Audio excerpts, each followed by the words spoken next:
So speaking of the penitentiary, most people want to leave prison. So you've talked a lot about, the events you do and things like that. So what are some of the operational or even marketing challenges you have getting people to come to the prison for an event that might be different from another attraction, where they have roller coasters and video games and things like that?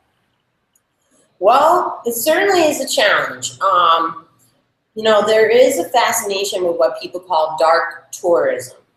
So it's sort of the darker side of history, and those people, they're not as much of a challenge to market to. They want to go to abandoned buildings. Sometimes they do this in a format of urban exploring, but there is a big part of our population that doesn't really want to know much about incarceration.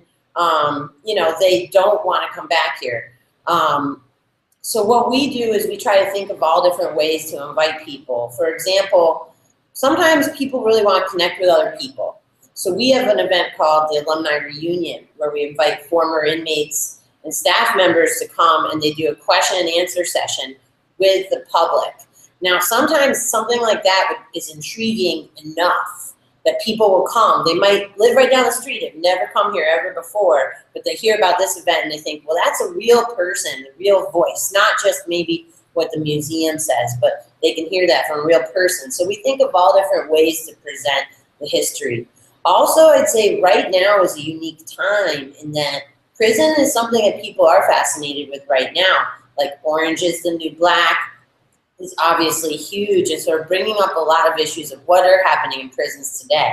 So we present our building in a way that you can learn about the past. For example, Al Capone, famous gangster, was imprisoned here for 8 months. So he's certainly at the forefront of some of our marketing, but we also bring up what's going on in prisons today. So we really try to span our marketing plan.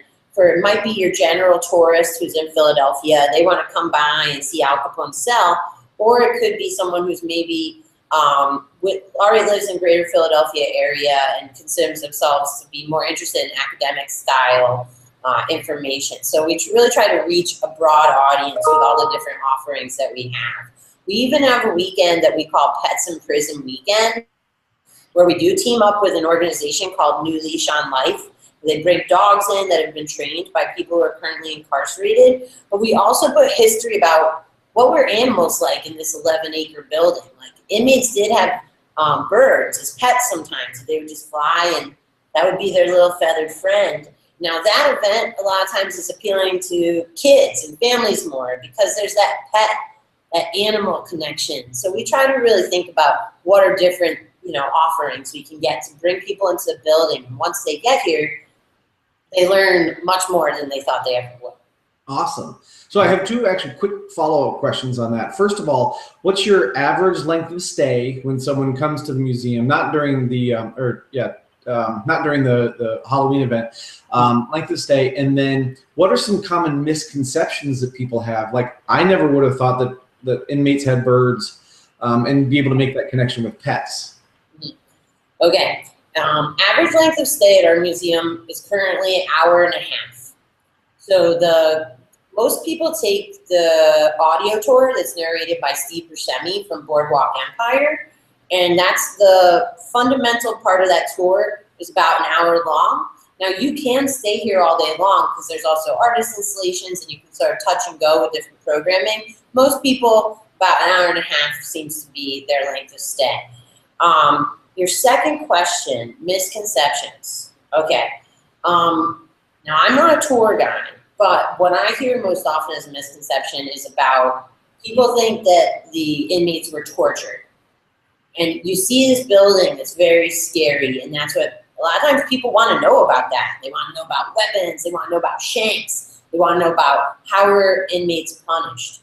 But the truth is that this building was opened with the idea of not using that type of punishment. Like, it was a step away from the stocks. And it was the idea that if you were alone in solitary isolation, you could work on building furniture and you would have your Bible, that you would find your inner light. So they actually weren't using that many torturous, punishing, systems. That doesn't mean punishment never took place here. It certainly did. But a lot of times people come in and they want to see the shackles and the chains, and you don't see that because like I said, it was a step away from that. And really, the cell blocks looked like a church. And that was all about the idea of really making the prisoner feel penitent, closer to God. So I'd say that's, very different. People want to see that kind of stuff, the stuff they see on TV, but it's different than that, and it's much more unique. And I think people love stepping into history, literally. You're not just reading about it in a book, but you're walking through the space. And visitors we have really good results on our surveys, our exit surveys. A lot of times people say they learned stuff they didn't expect to. So we're pretty happy with our programming, but we're always trying to get better. Well, I got to tell you, I'm learning things already that I had no idea were going on there. So I got to get myself up to Philadelphia pretty soon here. Thanks for watching this episode of LeaderTips Q&A. If you liked what you saw, go ahead and hit the subscribe button so you can be notified when new episodes come out. If you have a question for me, or if you'd have a question that you'd like to see addressed on a future episode, go ahead and put it in the comments. Thanks for watching.